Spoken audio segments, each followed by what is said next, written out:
The rain hammered against my windshield like angry fists, each drop a tiny explosion in the beam of my dying headlights. Steam rose from under the hood of my second-hand Honda, joining the curtain of water that isolated me from the world. I was stranded on a deserted stretch of road, somewhere between desperation and nowhere. "Come on, please," I whispered, turning the key again. The engine made a horrible grinding sound before falling silent. Dead, just like everything else in my life lately. I let my forehead rest against the steering wheel, exhaustion settling into my bones. 26 hours of work in 2 days. 2 jobs, barely enough money for rent. And now this. The car I'd scraped together every penny to buy had betrayed me 15 miles from home in the worst storm of the year. My phone showed no signal, its battery hovering at 12%. Perfect. Just perfect. I gathered what little courage remained and stepped out into the deluge. The rain immediately plastered my nurse's scrubs to my skin, the thin fabric offering no protection. My hair, which I'd carefully styled that morning in a desperate attempt to look presentable for my evening shift at the upscale restaurant, now hung in wet, stringy clumps around my face. The hood release jammed twice before finally giving way. I peered into the mechanical mess beneath, knowing full well I wouldn't recognize a problem if it jumped out and introduced itself. Steam hissed between gaps in the metal, and something smelled burnt. "Please, just give me this one break," I begged the inanimate object, as if it might take pity on me. It didn't. I slammed the hood down harder than necessary, tears mixing with raindrops on my cheeks. I was going to miss my second shift. I was going to lose that job. I was going to fail to make rent. Again, and Emma would suffer for it. The thought of my 4-year-old daughter waiting at my neighbor's apartment, expecting me to pick her up after my shift, broke something inside me. I leaned against the car and slid down until I was sitting on the wet asphalt, knees pulled to my chest, sobbing openly now. Through the sheets of rain and the blur of my tears, I didn't notice the approaching headlights until they were nearly upon me.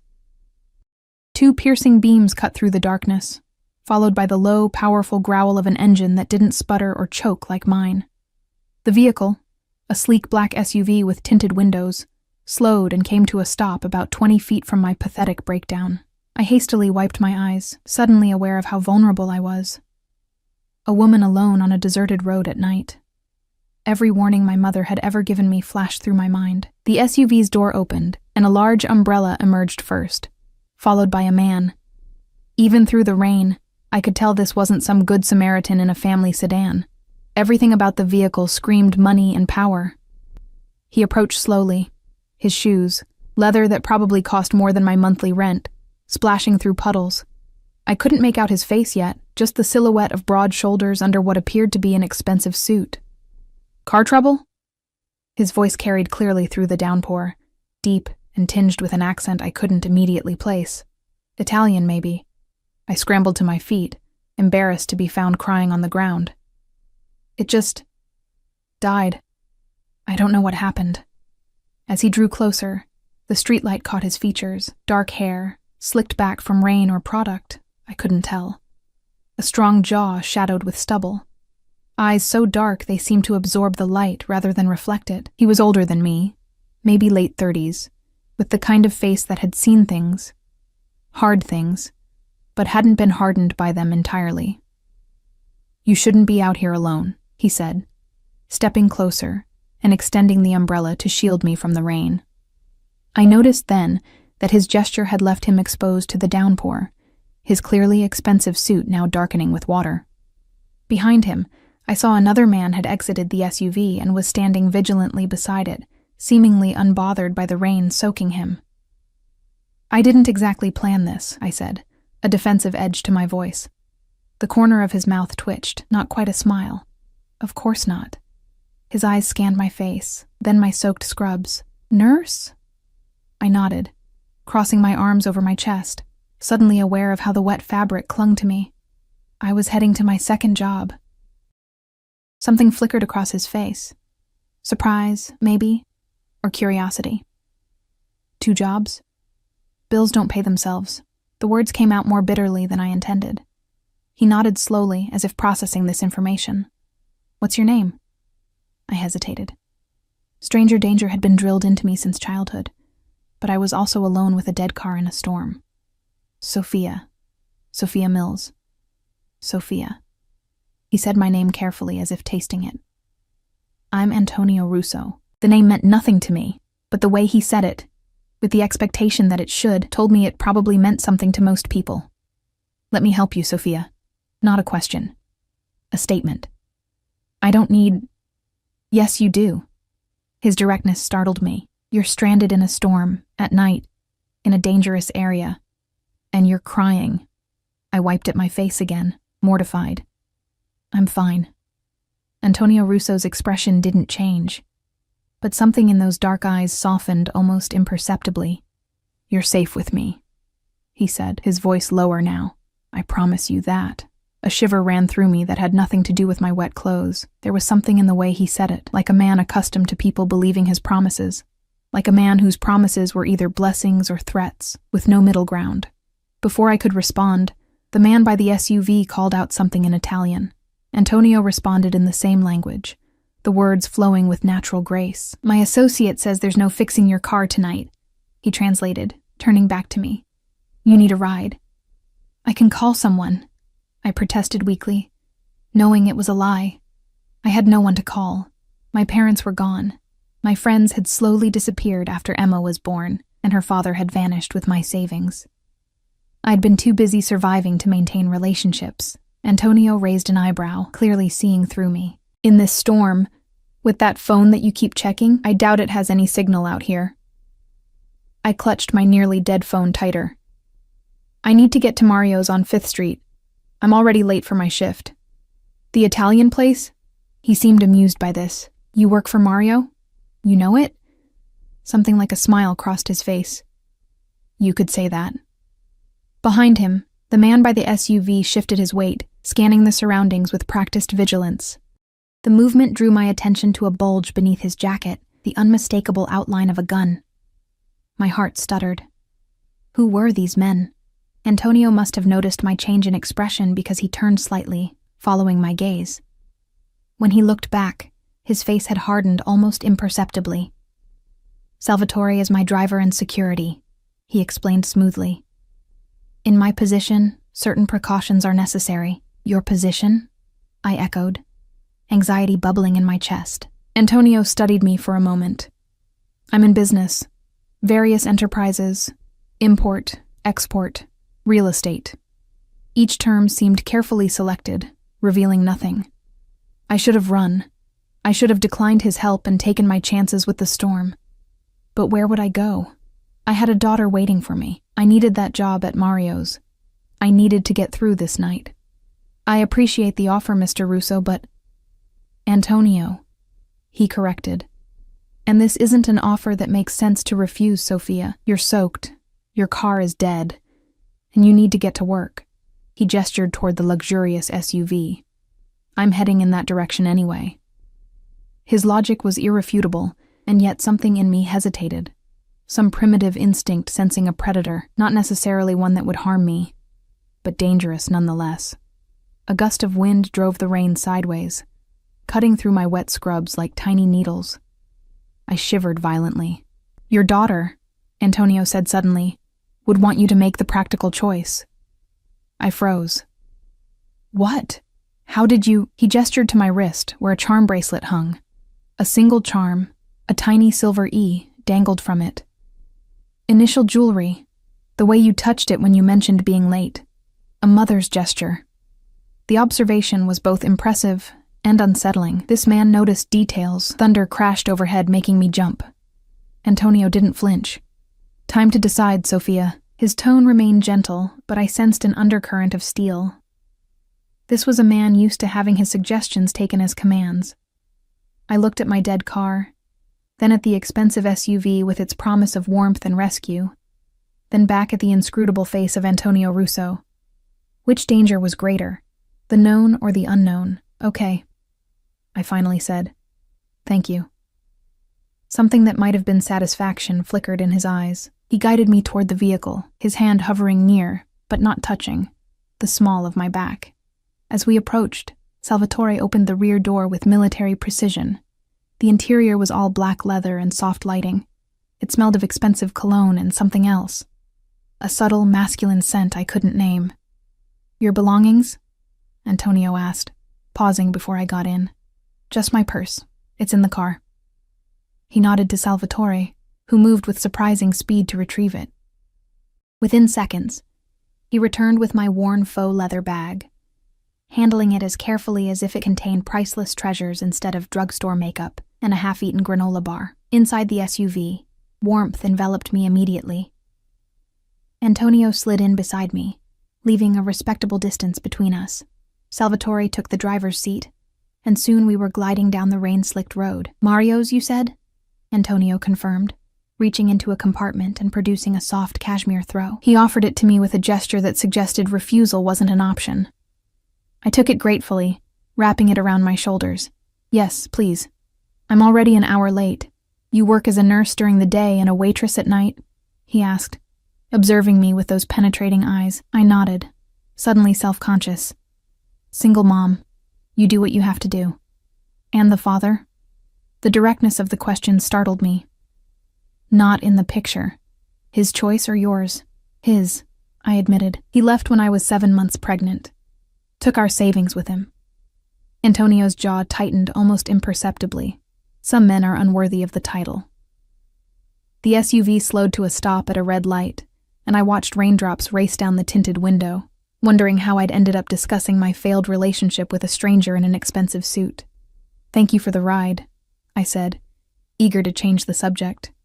I'd be stuck there all night otherwise. "Sometimes," Antonio said, his eyes never leaving my face, "what seems like misfortune is actually fate." The light turned green, and we accelerated smoothly, the powerful engine purring beneath us. I noticed then that Salvatore wasn't taking the direct route to Mario's. "This isn't the way to the restaurant," I said, tension creeping back into my voice. "A slight detour," Antonio replied calmly. "There's flooding on Main Street. This route is safer." I wanted to believe him. I needed to believe him, but doubt gnawed at me as we turned onto a street I didn't recognize. "Mr. Russo, Antonio, I really need to get to work. I can't afford to lose this job." He turned to me fully then, his expression unreadable. "You won't lose your job, Sophia. I can promise you that." There was that certainty again, that absolute confidence that his word was law. "How can you promise that?" I asked. A smile, small but genuine, curved his lips. "Because Mario is my cousin, and his restaurant sits on property I own." The revelation hit me like a physical blow. Antonio Russo wasn't just some wealthy businessman. If he owned that building in that part of town, if Mario, known for his connections and his temper, was his cousin, I knew then, with absolute certainty, who I was sharing this car with. The whispers among the waitstaff suddenly made sense. The private room that was always reserved but rarely occupied. The way the kitchen staff snapped to attention when certain guests arrived. I was sitting next to a man who controlled half the city from the shadows. I stopped myself, unsure if naming what he was would be dangerous. "I'm a businessman, Sophia," he said softly, "with interests in many enterprises. That's all you need to know for now." For now? The implication that there would be more, that this encounter wasn't just a random act of kindness on a stormy night, sent another shiver through me. The SUV turned onto 5th Street, and I could see the warm glow of Mario's restaurant ahead. Relief flooded through me. "I'll have someone take care of your car," Antonio said as we pulled to a stop. "Where do you live?" I hesitated, the question feeling invasive. "For the car," he clarified, though I suspected he already knew the answer. I gave him my address, a rundown apartment complex on the east side of town. "Salvatore will drive you home after your shift," he stated, brooking no argument. "That's not necessary. It's raining. It's dangerous. And you have a daughter waiting." His tone left no room for debate. "I insist." As Salvatore opened the door for me, Antonio reached into his jacket and produced a business card. Simple, cream-colored cardstock with just his name and a phone number embossed in black. "If you need anything, Sophia, anything at all." I took the card, our fingers brushing momentarily. His were warm despite the rain. "Thank you," I said, not knowing what else to say. As I stepped out, Sheltered by Salvatore's umbrella, Antonio called after me. "Sophia?" I turned back. "Life has been unkind to you. Perhaps that's about to change." With that cryptic statement hanging in the air, the door closed, and I was left standing at the entrance to Mario's, clutching a stranger's business card and wondering if I'd just been rescued or ensnared. What I didn't know then was that Antonio Russo never did anything without purpose, and he just decided that I, for reasons I couldn't begin to fathom, had become one of his purposes. The moment I stepped into Mario's, something felt different. The usual chaotic energy of the Friday night dinner rush had an undercurrent of tension. Eyes darted toward me, then quickly away. Conversations hushed briefly before resuming with forced casualness. Marco, the head waiter who had never spared me more than irritated instructions, rushed over immediately. "Sophia." His voice was pitched higher than normal. "We were worried about you." I blinked in confusion. In the 3 months I'd worked here, no one had ever worried about my whereabouts. I was just another replaceable waitress, one of many struggling single mothers willing to work late hours for cash tips. "My car broke down," I explained, still clutching Antonio's business card in my damp palm. "I'm sorry I'm late." Marco glanced at the windows, toward where the black SUV had been moments before. "No apology necessary. These things happen, yes?"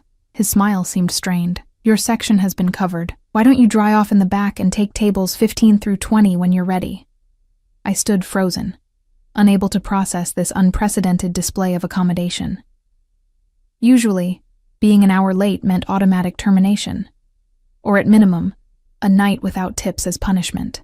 "Is everything okay, Marco?" "Of course. Everything is perfect," he insisted, too enthusiastically. Go, take your time."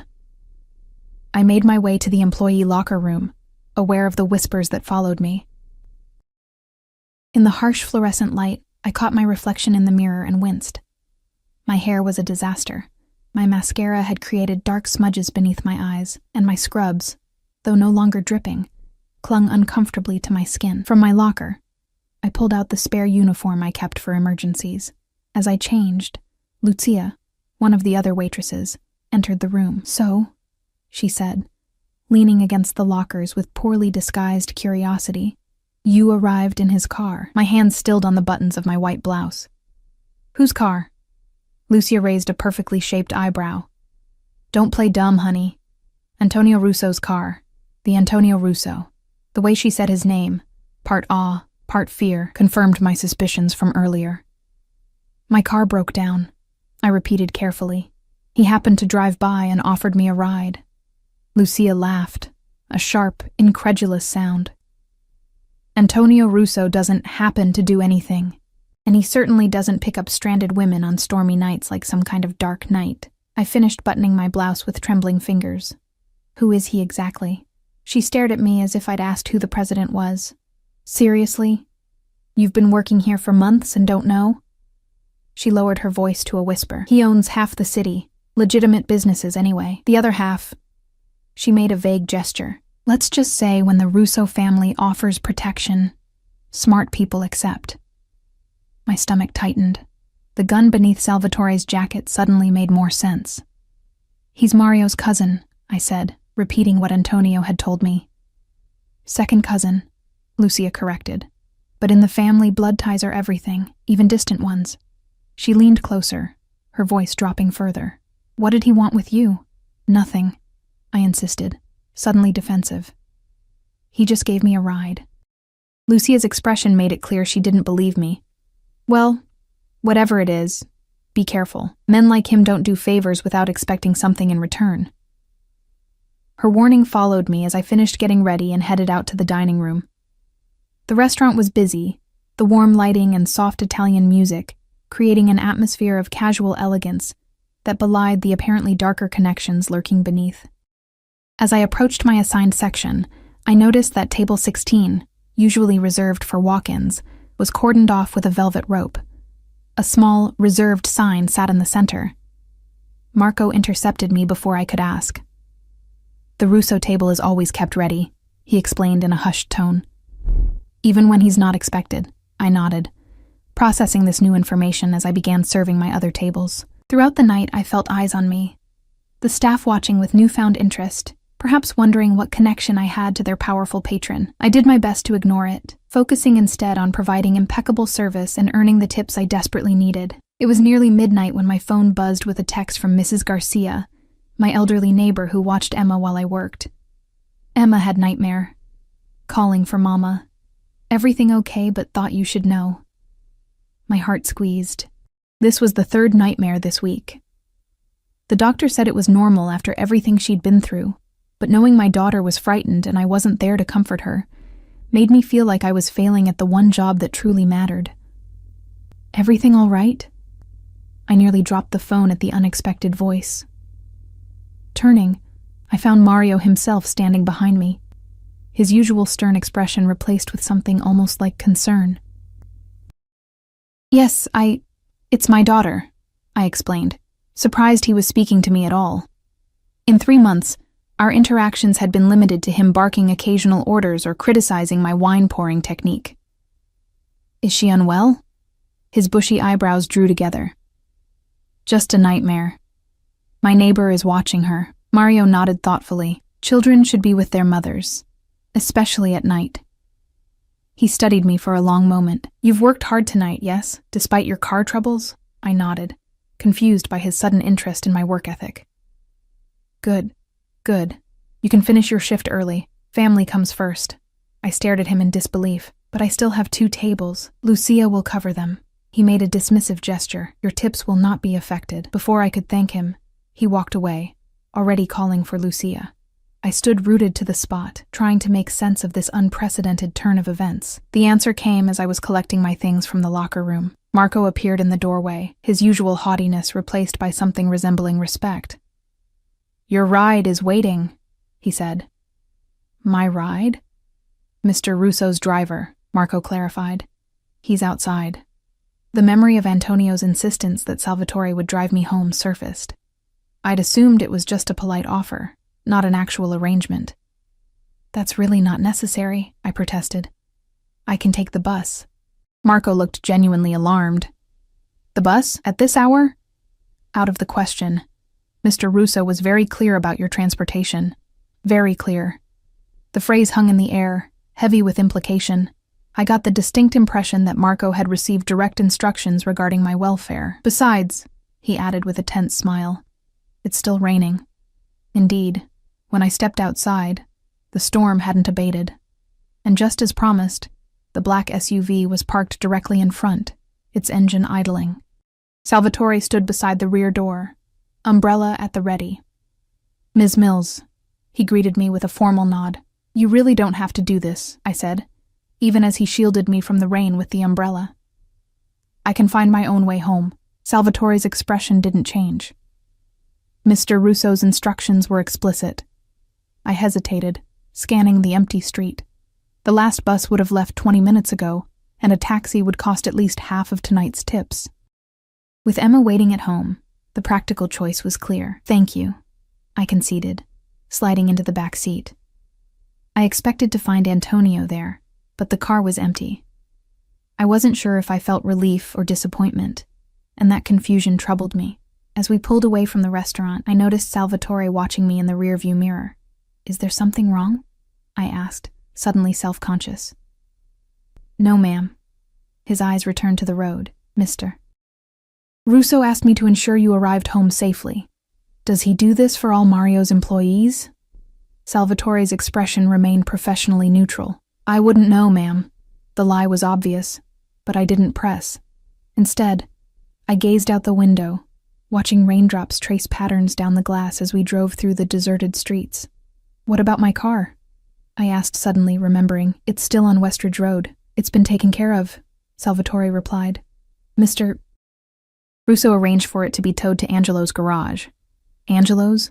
But that's the most expensive shop in town. I can't afford... The repairs have been covered. I sat up straighter. What? No, that's too much. I can't accept Ms. Mills. Salvatore interrupted, his tone gentle but firm. When Mr. Russo offers assistance, it's best to accept graciously. The implication was clear, and it sent a chill through me despite the car's warmth. This wasn't charity. It was... What? A favor that would need repaying? An investment in something I didn't yet understand? Why me? I asked quietly. Why is he doing this? Salvatore's eyes met mine briefly in the mirror. It's not my place to speculate on Mr. Russo's motivations. We rode in silence for the remainder of the journey. When we reached my apartment building, a dingy complex with peeling paint and security doors that hadn't worked in years, I felt a flush of embarrassment. The sleek black SUV looked obscenely out of place against the backdrop of poverty. Thank you for the ride, I said, reaching for the door handle. One moment, please. Salvatore's voice stopped me. He exited the car, circled around, and opened my door. Umbrella extended. The formality of the gesture felt surreal in my neighborhood, where survival trumped courtesy. He escorted me all the way to the building's entrance, where I punched in the code that hadn't been changed in years. Good night, Ms. Mills, he said, handing me a business card identical to Antonio's. If you need anything, day or night, please call this number. It reaches me directly. I accepted the card, adding it to the one Antonio had given me earlier. Thank you, Salvatore. He nodded, then hesitated. May I offer a personal observation? Surprised, I nodded. Mr. Russo is a man of honor. Whatever his interest in you, it comes from a place of respect. With that cryptic statement, he returned to the SUV. I watched until the taillights disappeared around the corner, then hurried up the stairs to Mrs. Garcia's apartment. The elderly woman greeted me with a tired smile. She just fell back asleep, pobrecita, she whispered, leading me to her couch where Emma was curled up beneath a crocheted blanket. My daughter's face, even in sleep, bore traces of tears. Her dark curls, so like her father's, were damp with sweat, and she clutched her stuffed rabbit with white-knuckled intensity. At 4, she'd already endured more uncertainty than any child should. Did she say what the nightmare was about? I asked, gently gathering her into my arms. Mrs. Garcia shook her head. Just kept asking for her papa, same as last time. The familiar guilt twisted inside me. Emma barely remembered her father, but the absence was a wound that wouldn't heal. How do you explain to a child that the person who should love her most in the world had chosen to abandon her? Thank you for watching her, I said, balancing Emma's sleeping form as I dug in my purse for Mrs. Garcia's payment. She waved it away. No, not tonight. You keep it. I started to protest, but she silenced me with a grandmotherly pat on the cheek. I saw the car that brought you home, she said, eyes twinkling with curiosity. Very fancy. New boyfriend? Just a ride, I insisted, heat rising to my cheeks. My car broke down. Mrs. Garcia's knowing smile suggested she didn't believe me. Well, he must be somebody important. Those cars, they don't come cheap. Good night, Mrs. Garcia, I said firmly, ending the conversation before it could venture into territory I wasn't ready to explore. Back in our tiny one-bedroom apartment, I tucked Emma into the bed we shared, then took a moment to survey our home. The furniture was secondhand, the decor sparse, but everything was clean and functional. It wasn't much, but it was ours, a sanctuary cobbled together from the wreckage of broken promises. On the nightstand beside me, Antonio's business card caught the light. Such a simple object, yet it seemed to pulse with potential. For what? I wasn't sure. Help or harm? Salvation or complication? I changed into an oversized t-shirt and slid beneath the covers next to Emma, who immediately nestled against me, seeking warmth and security. As I held her, I thought about Antonio Russo, his penetrating gaze, his commanding presence, the power that seemed to radiate from him. You're safe with me, he'd said.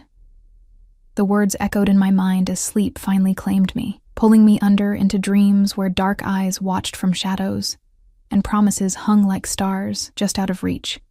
Morning arrived with watery sunlight filtering through our thin curtains. Emma woke first, her small hands patting my face with the unrestrained affection of childhood. Mama, wake up. It's pancake day. I groaned playfully, pulling her into a hug. Saturday mornings were sacred, the one time each week I could guarantee I'd be fully present for her.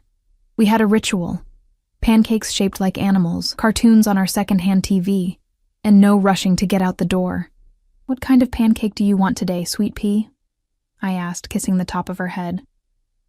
Elephant, she declared, bouncing on the mattress. I laughed. Elephant is pretty advanced. How about a teddy bear? She considered this with adorable seriousness. Okay, but with chocolate chips for eyes. Deal. As I mixed the pancake batter, I realized I felt lighter than I had in months. Despite the drama of the previous night, or perhaps because of it, I'd slept deeply, without the usual anxiety dreams about unpaid bills and looming deadlines. My phone buzzed on the counter, an unknown number. Your car has been repaired. New alternator, oil change, brake check. Ready for pickup at Angelo's whenever convenient.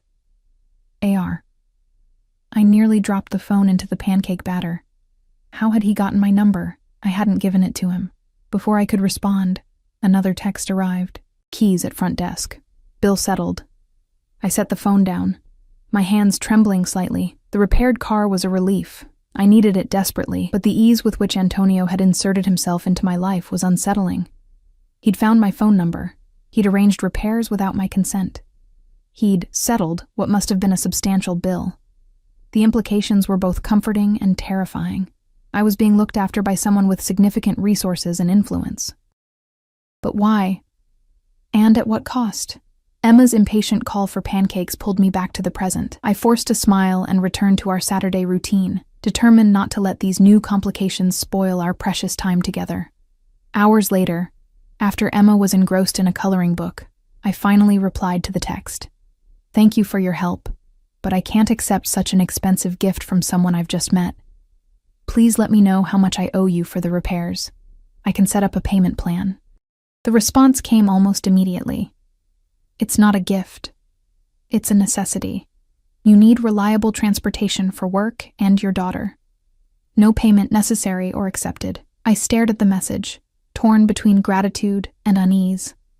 The practical part of me, the single mother who counted every penny, recognized the value of what he was offering. The suspicious part, the woman who'd learned the hard way that nothing comes without strings, wondered what the catch might be. As if sensing my thoughts, another message appeared. Have dinner with me tonight, 8 p.m. I'll send Salvatore. Not a request, a statement of what would happen. I bristled at the presumption, even as a flutter of something dangerously like anticipation stirred in my chest. I can't. I have my daughter. Again. His response was immediate. Bring her. I'd like to meet her. The suggestion caught me off guard. Men I'd dated in the past had viewed Emma as an inconvenience, a complication to be worked around. None had ever expressly asked to meet her. I stared at my phone, Antonio's invitation glowing on the screen. Bringing Emma to dinner with a man I barely knew, a man who was by all accounts dangerous, seemed reckless, and yet something about the straightforward way he'd included her gave me pause. I don't think that's a good idea. We hardly know each other. 3 dots appeared immediately, then disappeared. Several seconds passed before his response arrived. Fair enough. Another time, perhaps. The car offer stands regardless. No strings. The absence of pressure surprised me.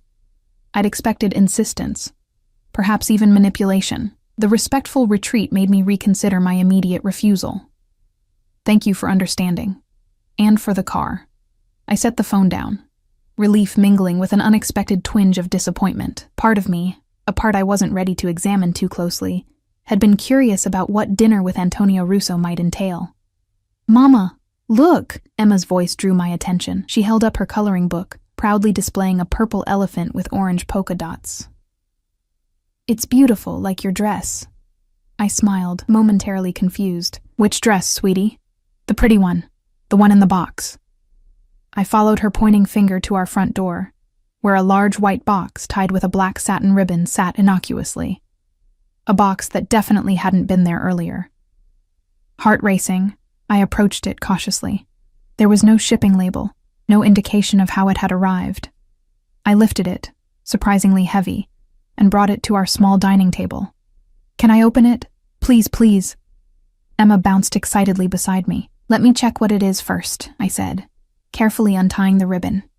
Inside, nestled in tissue paper, lay a dress of deep burgundy silk. As I lifted it, the fabric cascaded like liquid, catching the light in rich, warm tones. It was elegantly cut, with a modest neckline and 3/4 sleeves, beautiful without being overtly sexy. Beneath it was a smaller box containing a pair of black leather heels that looked Italian and expensive. A card rested at the bottom, heavy cream cardstock with a handwritten note in bold, confident strokes. For when you're ready. No expiration date. A.R. I sank into a chair. The dress pooled in my lap. The gesture was presumptuous, intrusive even. He'd somehow learned my address, my phone number, and apparently my dress size. The level of information gathering was unsettling. And yet, the dress was perfect. Not flashy or revealing, but the kind of elegant simplicity I'd admire in store windows, knowing I could never afford it.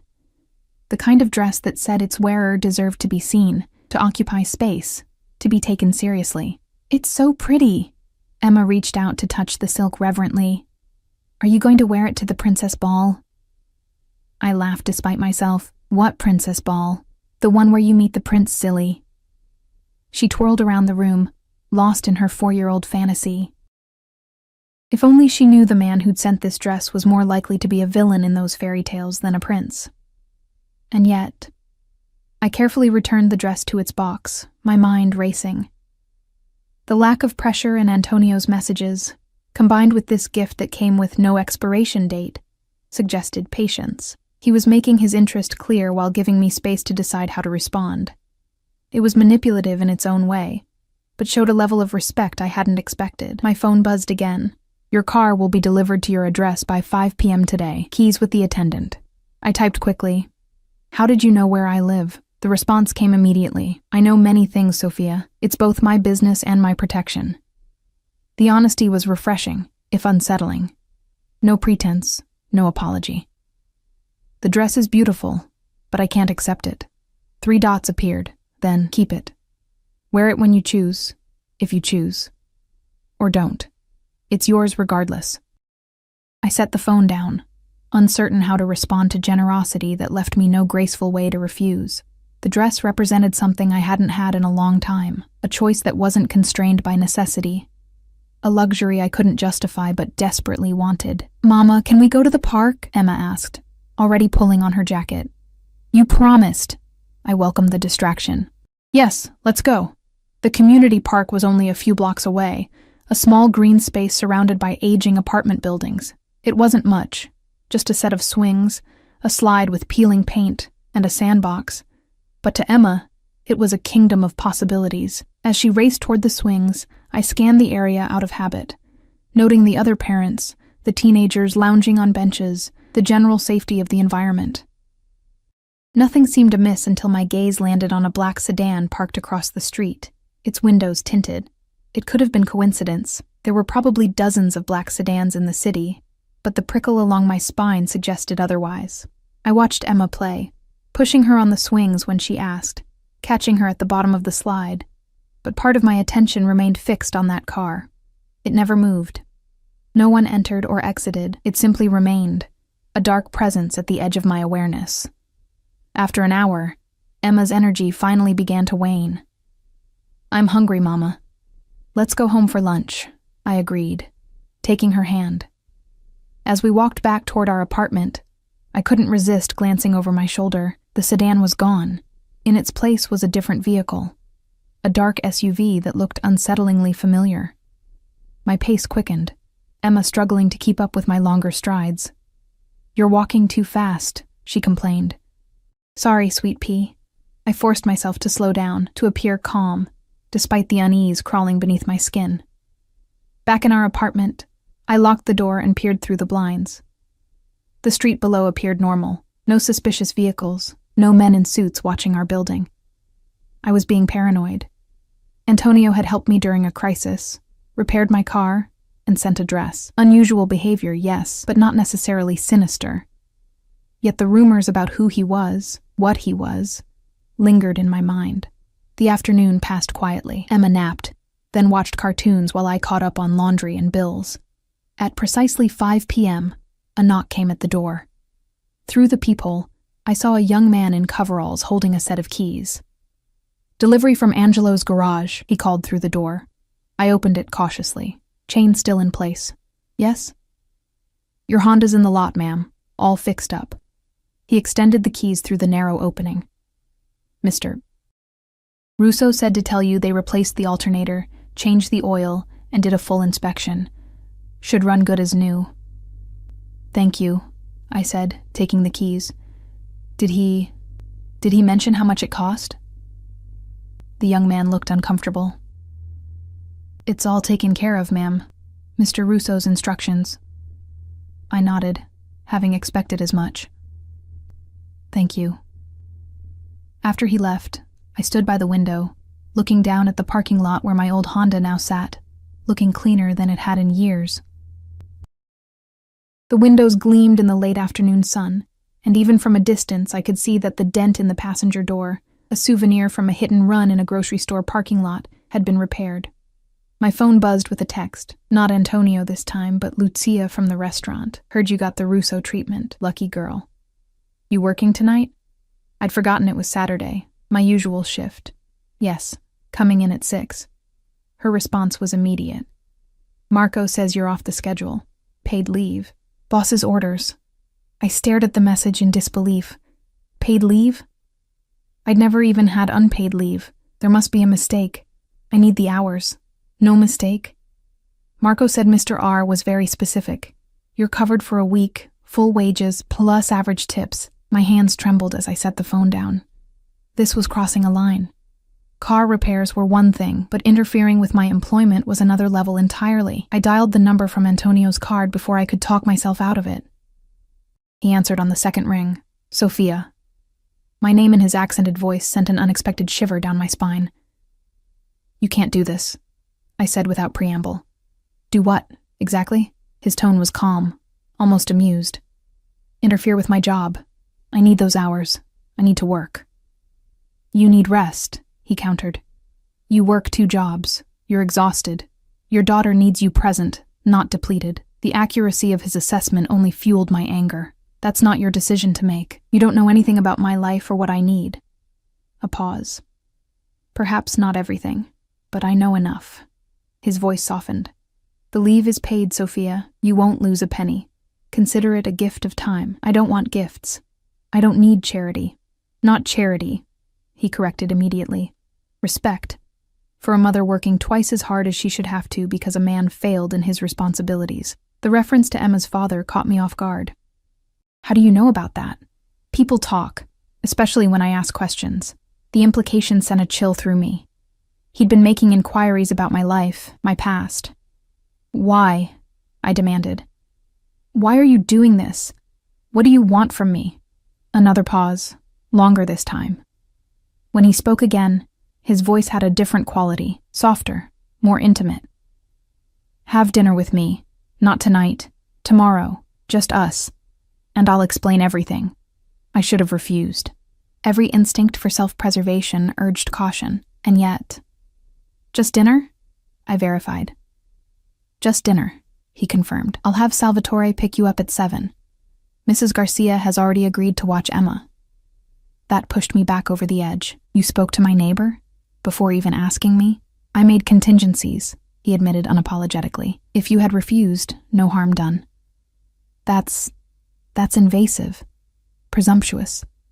Yes, he agreed simply. It's also efficient. His candor was disarming. No pretense, no attempt to soften his methods. I don't understand you, I said finally. Tomorrow, he promised, 7 o'clock. After a moment's hesitation, I agreed. Tomorrow.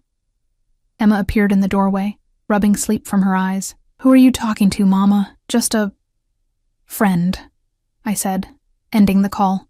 About grown-up stuff. She accepted this with a child's easy faith, climbing into my lap for a cuddle. As I held her, breathing in the sweet scent of her hair, I wondered what I was getting myself into, and whether I was putting the most precious thing in my life at risk. The next day passed in a blur of nervous anticipation. I cleaned our apartment, played with Emma, and tried not to think about the evening ahead. At 6, I finally opened the box containing the burgundy dress. The silk was cool against my skin as I slipped it on. It fit perfectly, skimming my curves without clinging, the color warming my pale complexion. I hadn't worn anything this beautiful since... maybe ever. Mrs. Garcia arrived promptly at 6:30, her eyes widening at the sight of me. Dios mío! You look like a movie star. Emma spun in delighted circles around me. Mama's going to the princess ball. I knelt to her level, suddenly overwhelmed with doubt. I don't have to go, Sweet Pea. I can stay home with you. No. She shook her head emphatically. You have to go meet the prince, if only life were as simple as her fairy tales. I hugged her tightly, inhaling her scent, drawing strength from her innocent belief in happy endings. I'll be home soon, I promised. Be good for Mrs. Garcia. At precisely 7, my phone buzzed with a text from Salvatore. Outside whenever you're ready. With a final glance in the mirror and a deep breath to steady my nerves, I stepped out into the unknown. The restaurant wasn't Mario's, as I'd half expected, but a place I'd never been, an exclusive establishment on the top floor of the city's tallest building. The maitre d' greeted Salvatore by name and led us directly to a private elevator. Mr. Russo is waiting, he said with deference. The elevator ascended silently, floor numbers lighting up in sequence. My stomach fluttered with each passing floor. Nerves, anticipation, or perhaps both. First time? Salvatore asked, his usual stoicism briefly giving way to something like kindness. I nodded, smoothing invisible wrinkles from the silk dress. You look lovely, he offered, surprising me. Mr. Russo will be pleased. Before I could respond, the elevator doors opened directly into a private dining room. The space was intimate yet luxurious. Dark wood, cream-colored walls, soft lighting from crystal chandeliers. Floor-to-ceiling windows offered a panoramic view of the city lights below. And there, silhouetted against the glittering skyline, stood Antonio. He turned as we entered, his expression transforming from polite expectation to something more intense. His gaze traveled from my face to the dress and back again, a slow, appreciative assessment that made my skin warm. Sophia, he said, crossing the room with measured steps. Thank you for coming. Up close, I noticed details I'd missed during our rain-soaked first encounter. The precision of his tailoring, the subtle silver at his temples that softened his otherwise dark hair, the scent of his cologne, cedar and something warmer, like amber. The dress was made for you, he observed, his eyes holding mine. You mean I was measured for it, I corrected, unable to keep the edge from my voice. A smile tugged at the corner of his mouth. A reasonable assumption, but incorrect. I have an eye for proportion. The way he said it made heat rise to my cheeks.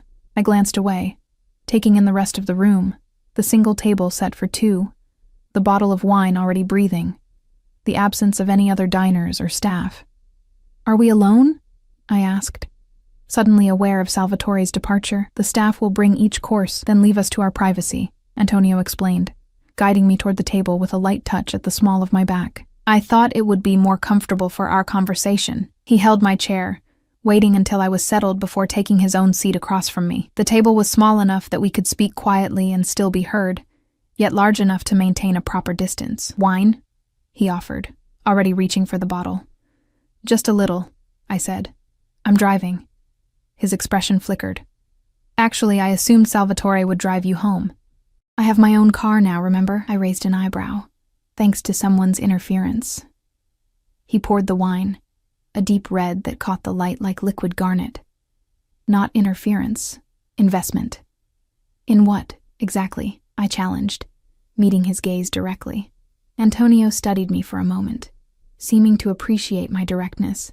In potential. Before I could press further, the first course arrived. Delicate plates of something that looked more like art than food. The server described each element in reverent tones, then disappeared as quietly as he'd come.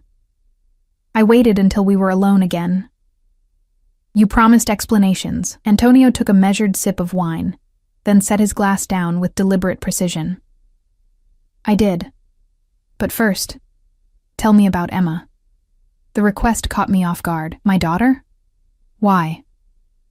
Because she's important to you, and I want to know what's important to you. Something in his tone, a genuine curiosity perhaps, made me consider his request. She's 4, smart, stubborn, loving. She sees the good in everyone. Like her mother, he observed. I laughed, the sound sharper than I intended. I'm not sure about that. Life has made me cautious. With good reason, it seems. Antonio's expression darkened. Her father, He took more than money when he left. It wasn't a question, but I answered anyway. He took her security, her trust. I stared into my wine glass. She still has nightmares about him leaving, even though she barely remembers him. Antonio's jaw tightened, a muscle working beneath the skin.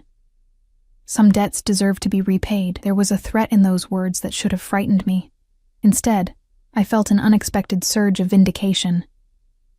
His name is David Mercer, I said, the words tumbling out before I could stop them. He disappeared 6 months before Emma was born. Emptied our joint account, $12,000 we'd saved for the baby and medical bills. I took a steadying breath. Last I heard, he was in Seattle with his new family. Antonio nodded once, his expression unreadable. He made no notes, asked no follow-up questions, but I had the distinct impression that David Mercer's days of consequence-free abandonment were numbered. The second course arrived, providing a momentary reprieve from the intensity of our conversation. When we were alone again, Antonio steered the topic in a different direction. "You're working 2 jobs," he stated. "Nursing during the day, waiting tables at night. Both physically demanding, both underpaid." I bristled slightly. "It's honest work." "I wasn't criticizing," he said, his tone softening. "I was expressing admiration and concern." "Concern?" "You're exhausted, Sophia, running yourself into the ground to provide for your daughter." He leaned forward slightly. "What happens if you get sick? If you're injured? What happens to Emma then?" The question hit a nerve, one of my deepest fears. "I manage." "You survive," he corrected. "There's a difference." I set down my fork, appetite fading. "What's your point, Antonio?" He considered me for a long moment, dark eyes assessing. Then, with characteristic directness, "I want to help you." "Why?" I challenged. "You don't know me." "I know enough," he countered. "I know you're intelligent, determined, and fiercely protective of your daughter. I know you've been dealt a bad hand and are playing it as best you can. And I know you deserve better." His certainty was unsettling. "And what do you get out of this arrangement?" Antonio smiled. A real smile this time, one that reached his eyes and transformed his face from merely handsome to something almost breathtaking. Direct. I like that. He took another sip of wine. "What I get is the satisfaction of knowing I've made a difference, of using my resources for something worthwhile." I wasn't convinced. "That's all?" His expression shifted, something darker entering his gaze. "For now, yes. I won't lie to you, Sophia. I find you compelling. But my help doesn't come with expectations or demands. Everyone wants something," I said, the bitterness of experience coloring my words. "True," he acknowledged. "But sometimes what they want isn't what you fear." The main course arrived, perfectly cooked steaks, roasted vegetables, sides I couldn't name. Again, the server appeared and disappeared with professional discretion. "So, what exactly are you offering?" I asked when we were alone, cutting into the most expensive piece of meat I'd ever been served. "Financial security," Antonio replied simply. "An apartment in a safer neighborhood, a college fund for Emma, healthcare beyond what your insurance covers." He held up a hand as I started to protest. "Not charity. Consider it a scholarship of sorts." "In exchange for?" "Your time occasionally, dinners like this, conversations." I narrowed my eyes. "Just conversations?" His expression remained impassive. "I'm not proposing an arrangement of the kind you're implying, Sophia. Whatever develops between us, if anything, would be separate from my financial support." The distinction was important, but still unsettling. Why me? There must be dozens of struggling single mothers in this city. Antonio set down his knife and fork, giving me his full attention. "Because from the moment I saw you, soaked to the skin, crying beside that broken car, but still with a core of steel that wouldn't bend or break, I knew you were extraordinary." The intensity in his eyes made it difficult to breathe. "You don't know that. You don't know me." "I know enough," he repeated. "I know your supervisor at the hospital describes you as the most dedicated nurse on the floor. I know Mario says you never complain, never miss a shift. I know Mrs. Garcia says Emma is the most well-adjusted child in the building, despite everything." The extent of his investigation should have alarmed me. Instead, I felt a strange combination of flattery and resignation. Of course, he'd done his homework. Men like Antonio Russo didn't operate on impulse or emotion. "I need to think about this," I said finally. He nodded, unsurprised. "Of course. Take all the time you need." The rest of dinner passed with lighter conversation. Antonio asked about my nursing career, sharing that his mother had been a nurse before her marriage. He spoke of his childhood in Sicily, his migration to America as a teenager, his early struggles to assimilate. He revealed pieces of himself strategically, I suspected, building a foundation of commonality between us. By dessert, a decadent tiramisu that melted on my tongue. I found myself relaxing despite my reservations. Antonio was intelligent, surprisingly funny, and a good listener. In another context, another life, I might have considered him the perfect dinner companion. "It's getting late," I said eventually, glancing at my watch. "I should get back to Emma." Antonio nodded, immediately signaling for the check. Of course, family comes first. The phrase, simple but weighted with sincerity, struck me.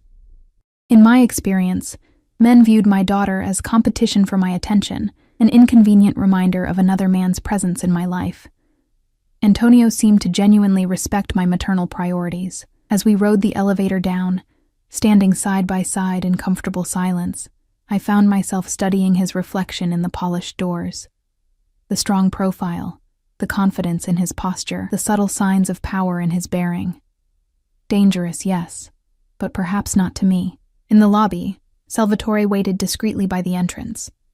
At Antonio's nod, he stepped outside to bring the car around. "I had a lovely evening," I said, the politeness feeling strangely inadequate after the intensity of our dinner conversation. "As did I." Antonio took my hand, his thumb brushing lightly across my knuckles. "Think about what I said, Sophia. No pressure, no deadline." I nodded, suddenly unable to form a coherent response with his hand holding mine. "May I call you tomorrow?" he asked, releasing my hand. "Yes," I said, surprising myself with how quickly I agreed. Something like satisfaction flickered in his eyes. "Good night, then." The drive home was quiet, Salvatore maintaining his professional distance. As we pulled up to my apartment building, I noticed a new security guard stationed at the entrance, one I'd never seen before. "Mr. Russo's arrangement," Salvatore explained, following my gaze, "for the building." "He hired security? For the whole building?" Salvatore nodded. "Starting tonight, 24-hour coverage." I stared at him in disbelief. "Why would he do that?" "Because you and Emma live here," Salvatore replied, as if it were the most obvious thing in the world. I sat in stunned silence for a moment, trying to process the implication. Antonio had already begun intervening in my life, not just with gifts or car repairs, but with substantial changes to my living situation. "I haven't agreed to anything yet," I said. Salvatore's expression remained neutral. "The security remains regardless of your decision." As I exited the car, he handed me a small box from Mr. Russo, for Emma. Inside was a stuffed rabbit, identical to the one my daughter already treasured, but was falling apart from years of love. A replacement, ready when needed. The thoughtfulness of the gesture, small but meaningful, affected me more deeply than the expensive dress or dinner. Upstairs, I found Mrs. Garcia and Emma both asleep on the couch, a children's movie playing softly in the background. As I gently lifted my daughter, she stirred but didn't wake. "Sweet dreams, little one," I whispered, carrying her to our bed. As I changed out of the beautiful dress, Antonio's offer replayed in my mind: financial security, a safer home, a future for Emma, all in exchange for what, exactly? Companionship? Conversation? There had to be more to it. Men like Antonio Russo didn't invest in strangers without expecting returns. And yet, as I slipped beneath the covers beside my sleeping daughter, I couldn't deny the temptation. Not just for the material security, but for the protection Antonio represented. In a world that had shown me its harshest face, the promise of safety, even from a dangerous man, held a powerful allure. "You're safe with me," he'd said that first night. For the first time in years, I allowed myself to consider that I might not have to face everything alone. Morning light filtered through the curtains as Emma's small hand patted my cheek, "Mama, wake up. Tell me about the prince," I groaned playfully, pulling her close. "What prince?" "From the princess ball," she insisted, her eyes wide with excitement. "Did he have a castle? And horses?" I laughed, smoothing her tangled curls. "No princess ball, sweet pea. Just dinner with a friend." "Was he handsome?" she pressed, undeterred. The image of Antonio's intense gaze flashed through my mind.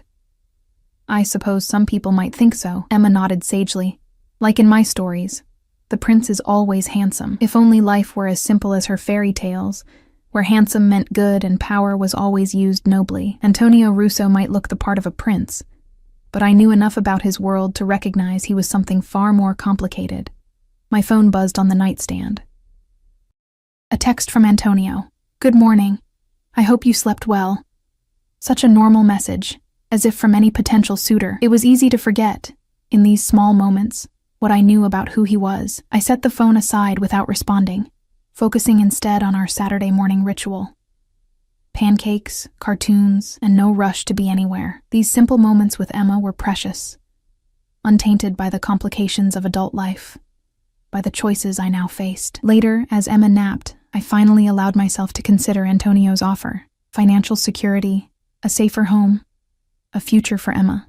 The practical benefits were undeniable, especially with my car breaking down and medical bills from Emma's last bout of strep throat still unpaid.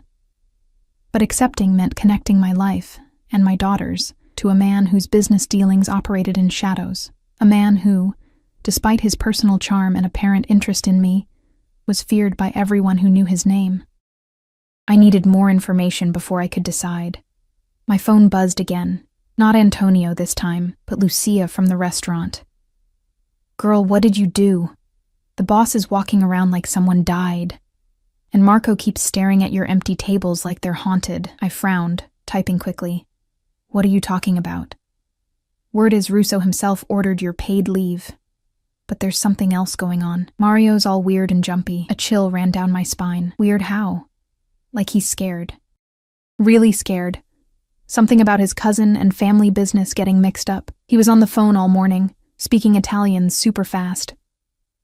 I set the phone down, unease coiling in my stomach. Antonio had said his offer came without strings, but clearly, my absence from Mario's had created ripples.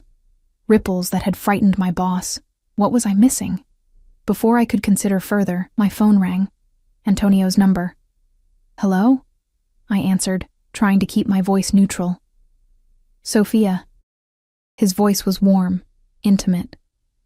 "I was wondering if you'd like to join me for a drive this afternoon. With Emma, of course." The inclusion of my daughter, again, caught me off guard. Most men avoided single mothers' children like a contagious disease. "A drive where?" I asked cautiously. "There's a property I'd like to show you. A potential new home for you and Emma."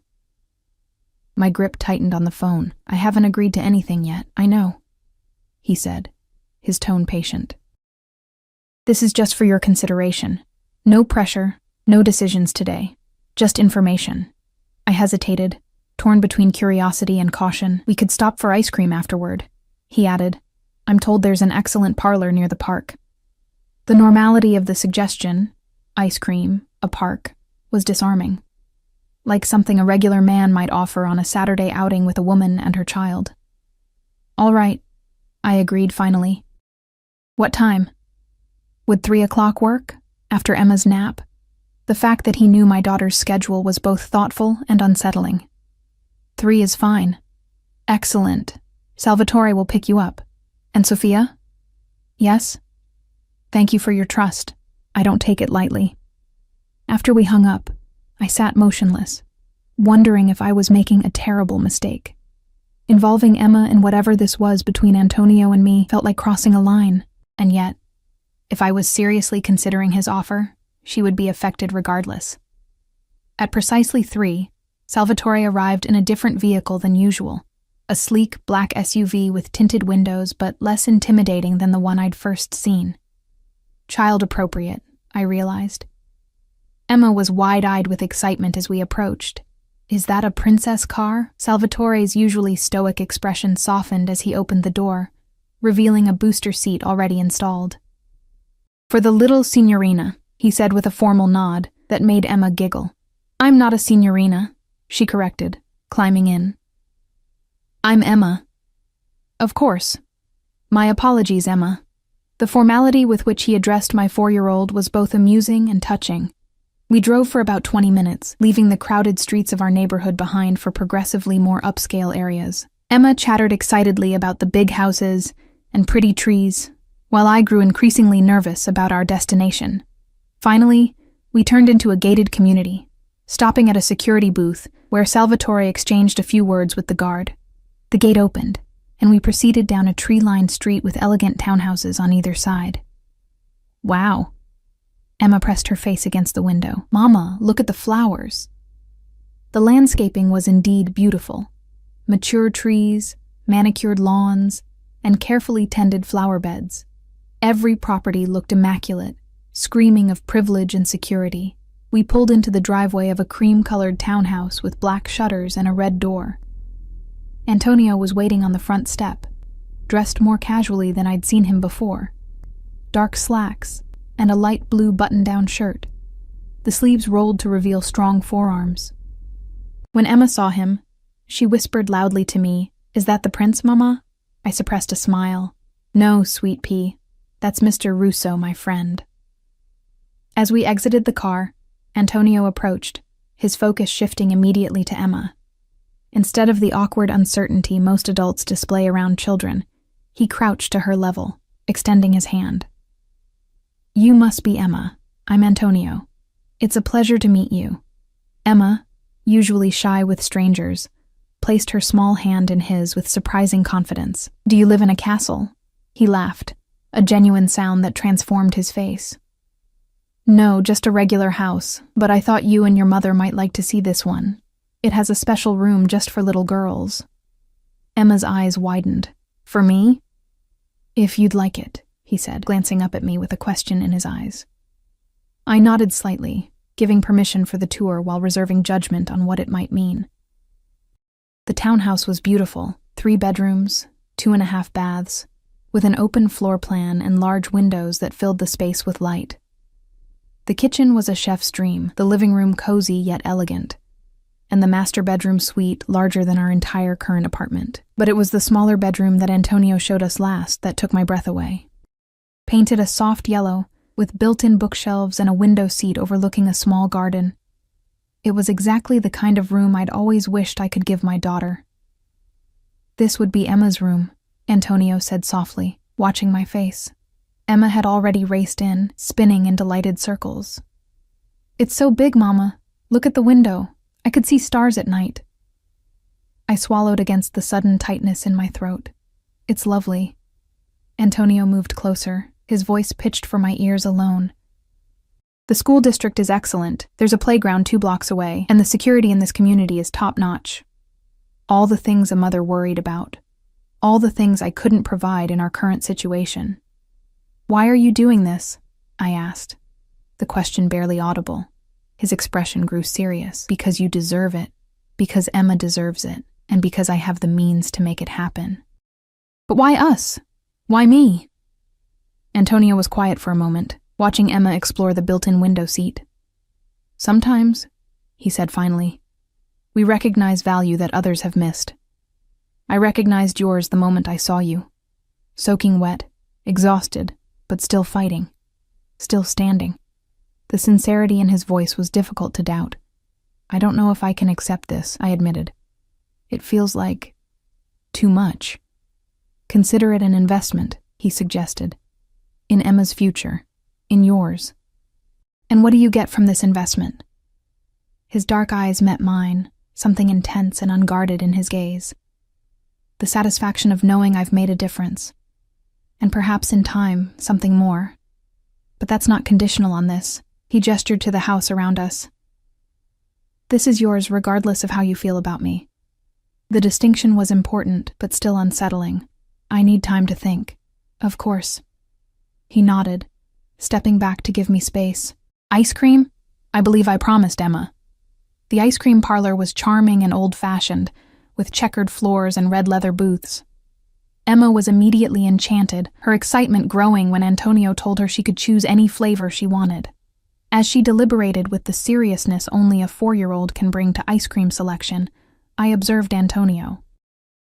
He was patient with her indecision, genuinely interested in her opinions, and showed none of the condescension adults often display with children. When a drop of chocolate ice cream landed on his clearly expensive shirt, he laughed it off without a trace of annoyance, and when Emma shyly offered him a taste of her sprinkle-covered creation, he accepted with the gravity the exchange deserved. It was unexpected. All of it. The beautiful house that could be ours. The ease with which he interacted with my daughter. The absence of pressure or expectation. As we ate our ice cream, Emma regaled Antonio with stories about her preschool adventures and her favorite stuffed rabbit. He listened attentively, asking questions that showed genuine interest. "Mr. Antonio," she said finally, chocolate smeared across her cheek, "are you going to be my mama's prince?" I nearly choked on my ice cream. "Emma," Antonio's eyes crinkled at the corners as he smiled. "That would be entirely up to your mother," he told her seriously. "But I would consider it a great honor if she thought me worthy." His gaze met mine over Emma's head, and the sincerity there made my heart stutter. This wasn't just charm or manipulation. Something more genuine lived beneath the surface of Antonio Russo than I had initially believed possible. By the time Salvatore drove us home, Emma had fallen asleep in her booster seat, exhausted from the excitement of the day. As we pulled up to my apartment building, I noticed the new security guard nodding respectfully as we passed. "I'll have Emma," Antonio said softly, unbuckling her with surprising gentleness and lifting her into his arms. She snuggled against his chest without waking, instinctively trusting in a way that both warmed and worried me. In my apartment, he carried her to the bedroom, laying her down carefully on the bed. I covered her with a blanket, brushing a curl from her forehead before turning back to Antonio. In the small living room, he seemed too large, too powerful for the space. His presence filled the room, making our modest furnishings seem shabbier by comparison. "Thank you for today," I said, suddenly awkward. "The house is beautiful. It could be yours," he reminded me. "Whenever you're ready."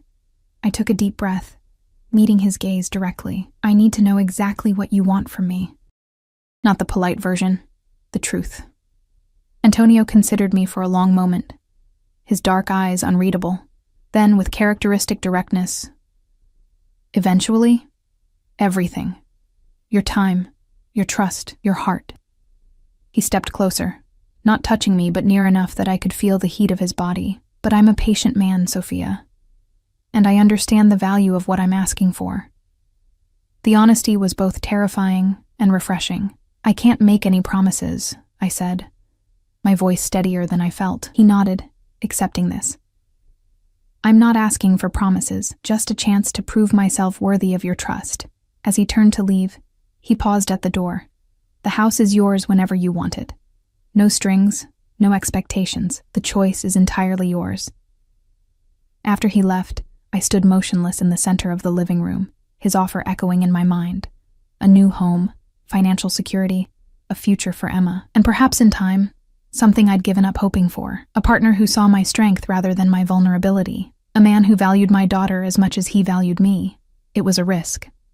Antonio Russo was dangerous, powerful in ways I couldn't fully comprehend. His world operated by different rules than mine.